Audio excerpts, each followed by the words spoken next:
Que Dios te bendiga. En el capítulo de hoy vamos a exhortar un mensaje en el libro de Primera de Timoteo, capítulo 2, del versículo 1 al 7, denominado Instrucciones para la oración.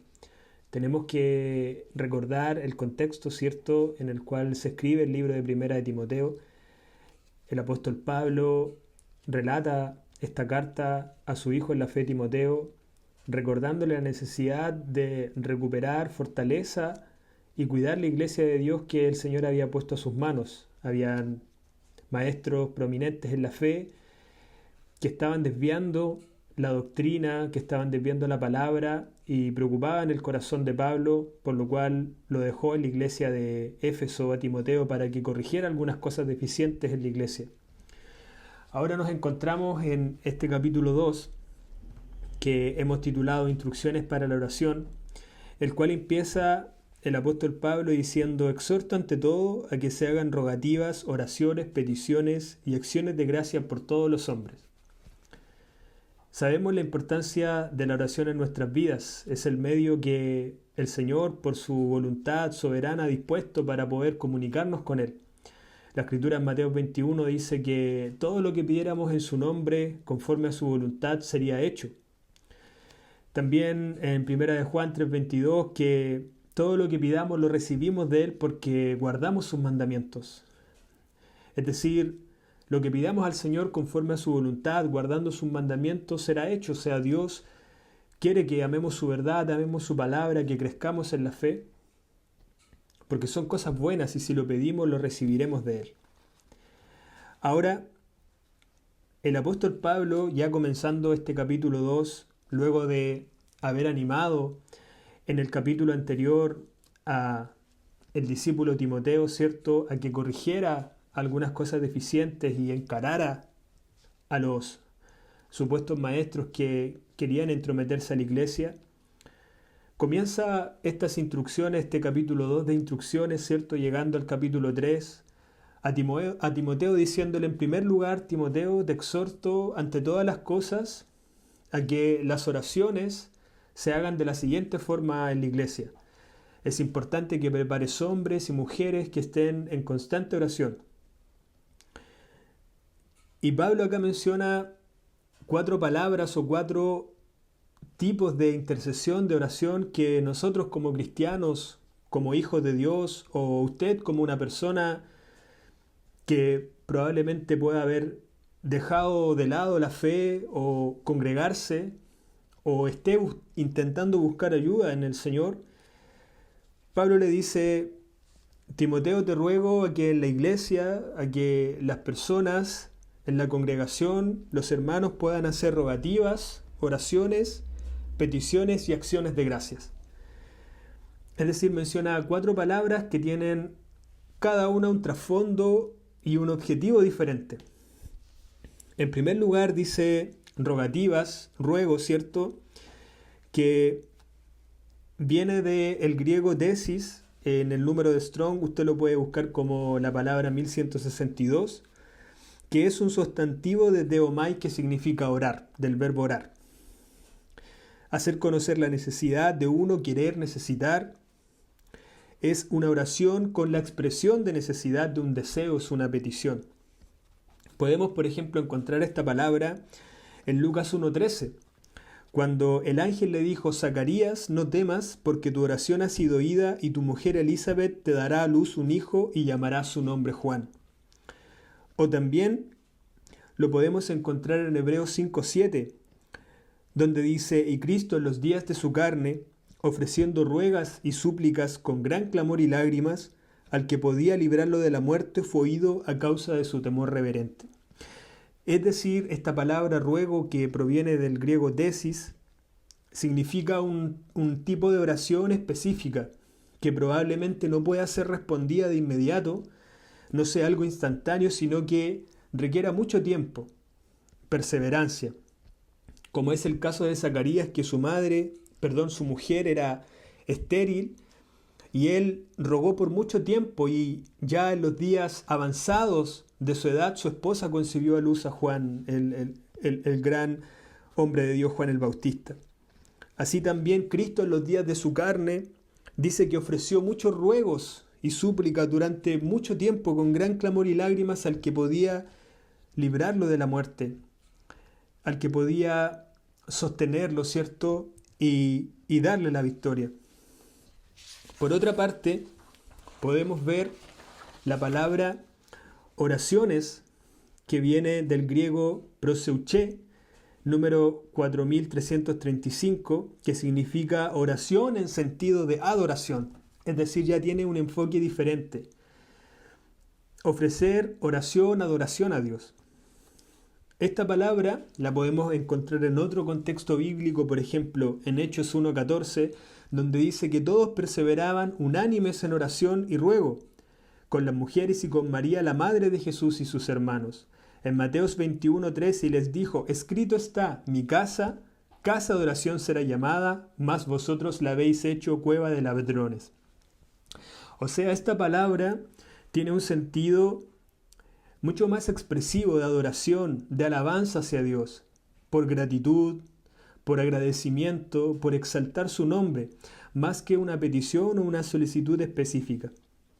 La tercera palabra peticiones, en Teuxis, 1783, viene del verbo enturjano, que significa demandar o interceder.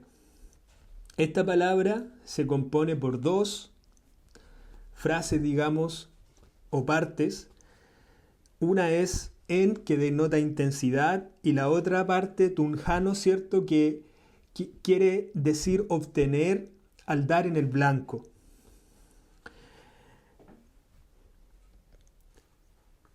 Esta palabra la podemos encontrar, por ejemplo, en Romanos 8:34.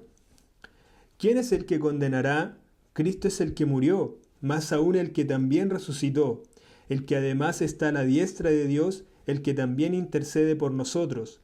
O en Hebreos 7:25, por lo cual puede también salvar perpetuamente a los que por él se acercan a Dios, viviendo siempre para interceder por ellos.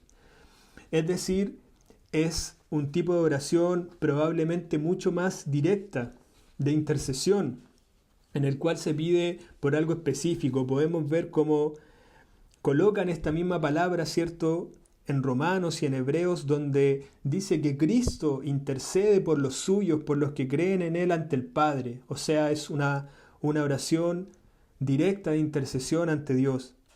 Podemos interceder por, si somos padres de familia, por nuestros hijos, por nuestra esposa.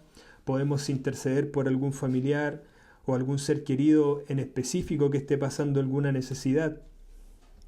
Y por último, la cuarta palabra, acción de gracias, que viene del griego Eucaristía, 2169. Viene de la derivación del verbo agradecer, que significa, ¿cierto?, un lenguaje activo, constante de gratitud a Dios. Podemos verlo en 1 de Tesalonicenses 3:9, por lo cual, ¿qué acción de gracias podremos dar a Dios por vosotros, por todo el gozo con que nos gozamos a causa de vosotros delante de Dios? O sea, el apóstol Pablo dice, hermanos, estoy muy gozoso por vuestro caminar, por vuestro proceder, le decía a los tesalonicenses. ¿Qué acción de gracias, qué gratitud, qué expresión, qué alabanza puedo dar a Dios, ¿cierto?, a causa de vosotros, a causa de vuestro comportamiento. Por último, también en 2 Corintios 4:15, porque todas estas cosas padecemos por amor a vosotros, para que abundando la gracia por medio de muchas, la acción de gracias sobreabunde para la gloria de Dios. De la misma manera, ¿cierto?, el corazón agradecido del apóstol Pablo, al ver a sus hijos en la fe que caminaban, expresaba, esbozaba una acción de gratitud, de alabanza. El versículo 2 dice, por todos los hombres, por los reyes y por los que están en eminencia, para que vivamos quieta y reposadamente en toda piedad y honestidad, porque esto es bueno y agradable delante de Dios nuestro Salvador, el cual quiere que todos los hombres sean salvos y procedan al arrepentimiento. Ahora debemos, más que el contexto local de la iglesia, también comprender en qué situación política y social se encontraban estos varones hijos de Dios. Debemos saber, ¿cierto?, que Pablo ya después de su primer encarcelamiento, como repasamos en el video anterior, fue liberado de su primera prisión en Roma y hizo su último viaje misionero, que no está documentado precisamente en el libro de Hechos.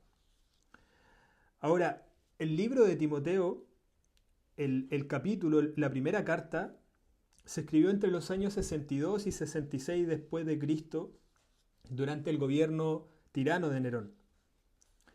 El diccionario Bauker relata lo siguiente respecto a este emperador. Dice: el gran incendio de Roma en el año 64 después de Cristo, es decir, durante el periodo de escritura de Primera de Timoteos, tuvo lugar durante su reinado, el reinado de Nerón.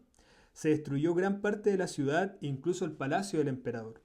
La historia, que probablemente en parte sea cierta, relata que mientras Roma se incendiaba, Nerón ejecutaba la lira, que es una especie de arpa o un instrumento.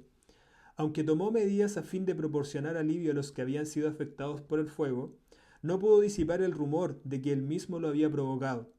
El pueblo sabía que tenía planeado construir un palacio mucho más grande y dedujo que había empleado el fuego para despejar el terreno.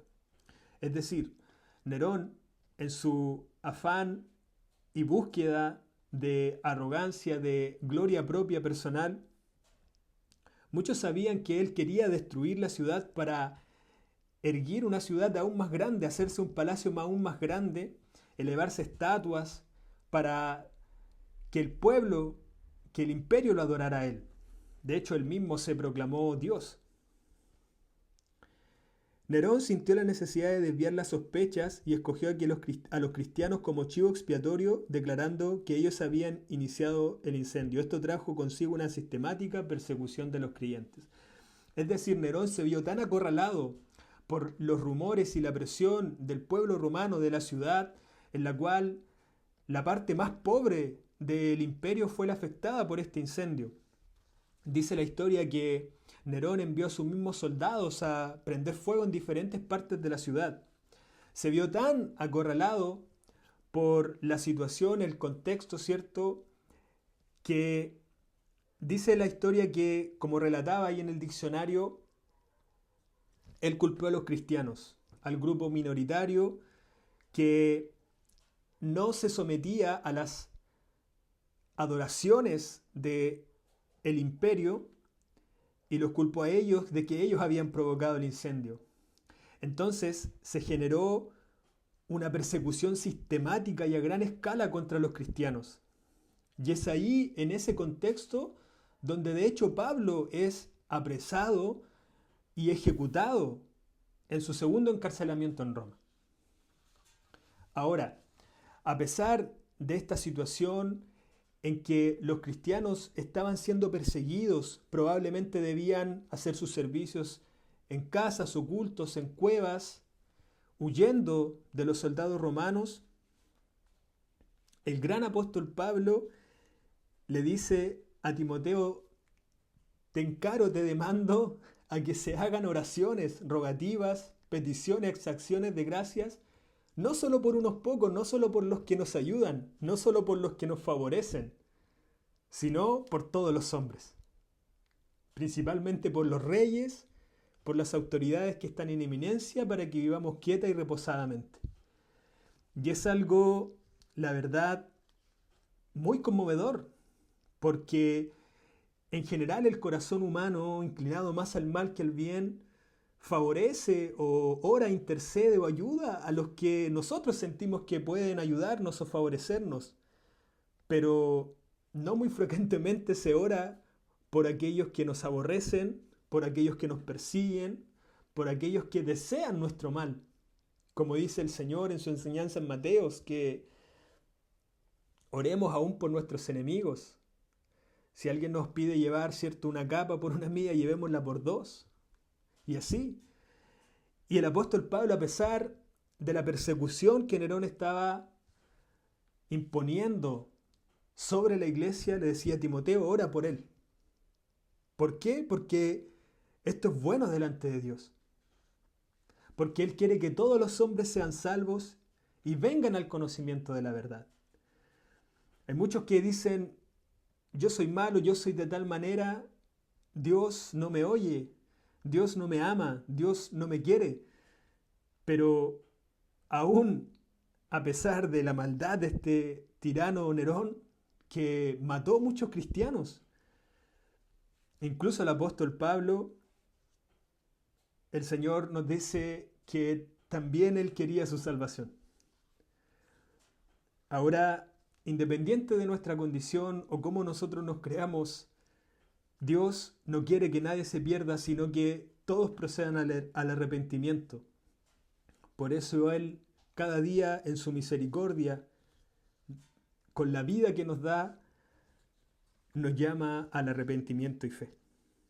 Luego en el versículo 5, la Escritura dice, porque hay un solo Dios y un solo mediador entre Dios y los hombres, Jesucristo hombre, el cual se dio a sí mismo en rescate por todos, de lo cual se dio testimonio a su debido tiempo.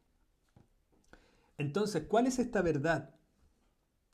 Que hay un solo Dios, no tres ni cuatro, sino que un solo Dios, Dios en tres personas, y un solo mediador entre Dios y los hombres, o sea, solamente un intercesor para llegar a Dios, que es Jesús, Cristo hombre. Y este Jesús, como dice el verso 6, que se dio en rescate a sí mismo, o sea, voluntariamente, de lo cual se dio testimonio, se dio evidencia a su debido tiempo. En Juan 10:17 dice, por eso me ama el Padre, porque yo pongo mi vida para volverla a tomar. O sea, nadie me la quita, sino que yo pongo mi vida para volverla a tomar. O sea, así como yo pongo mi vida, la entregué en el madero, tengo el poder para tomarla nuevamente. Nadie me la quita en el 18, sino que yo de mí mismo la pongo. Tengo poder para ponerla y tengo poder para volverla a tomar. Dice la Escritura, ¿dónde está, oh muerte, tu aguijón? ¿Dónde, oh sepulcro, tu victoria? La muerte ha derrotado a millones de hombres en toda la historia, pero hay un solo hombre que pudo vencerla. Y ese es Jesucristo nuestro Señor, el cual entregó voluntariamente su vida, porque Él es la vida. Y al ser el creador de la vida, tiene la potestad de volver a tomarla, porque vivió en santidad. Y la evidencia, el testimonio que se dio a su debido tiempo es su resurrección. Esa es la evidencia y el ancla firme, la base del cristianismo, de que Cristo no solamente se dijo por los escritos que están documentados en los evangelios que Él fue un hombre santo y justo, que Él fue hombre y Dios, que fue siervo y rey, sino que hay evidencia de que Él realmente vivió y resucitó y venció la muerte. Hechos 1:13, escrito por Lucas, ¿cierto? En el cual, cuando le escribe a Teófilo ahí en el primer capítulo, le dice que en el primer capítulo de Lucas, que luego continúa con Hechos, que todas estas cosas fueron documentadas, investigadas, con mucha diligencia y con mucho detalle para que él creyera. O sea, Lucas no solamente escribió de lo que él escuchó, de lo que él pensó, de los rumores, sino que él se entrevistó con las primeras fuentes, con los primeros discípulos, con las mujeres que sirvieron a Jesús, para poder documentar todo el Evangelio, según Lucas, y todos los primeros hechos de los apóstoles. Y en Hechos 1:13 él dice, resucitó al tercer día, continuando, ¿cierto?, el relato del Evangelio, a los cuales después de haber padecido se presentó vivo con muchas pruebas indubitables, o sea, pruebas que nadie puede desconocer, pruebas que nadie podía negar, apareciéndoseles por 40 días y hablándoles del reino de Dios. No hay tiempo quizás ahora en este mensaje para revisar todas las pruebas, pero Cristo se encontró con sus apóstoles, comió con ellos, compartió con ellos, se les apareció a las mujeres que lo sirvieron, que lo siguieron durante años, con muchas pruebas indubitables. Y ese es el testimonio que se dio a su debido tiempo. Por último, en el versículo 7, para terminar, Dice, para esto yo fui constituido predicador y apóstol, hablando Pablo, digo verdad en Cristo y no miento, y maestros a los gentiles en fe y verdad. Y esta era la misión, el llamado que Dios había dado a los lomos de Pablo en su corazón, en la cual dice, yo fui constituido, que viene del griego titem, que significa poner, colocar, subordinar con autoridad. Él fue puesto ahí en ese lugar. Él fue mandado, él fue llamado al ministerio. No podía rehuir ni rehusarse al llamado de Dios. Cuando él iba camino a Damasco a perseguir a los cristianos, dice que esa gran luz, cierto, lo cegó y él inmediatamente dijo, ¿qué quieres, Señor, que yo haga? Reconociendo que la voz que había intervenido en su camino era superior a la autoridad que él tenía. Y esta palabra constituido se usa, por ejemplo, en Marcos 6:17, donde dice que Herodes había mandado arrestar a Juan y ponerlo en prisión, o sea, un hombre con una autoridad, quizás secular, quizás humana, pero con autoridad sobre Juan.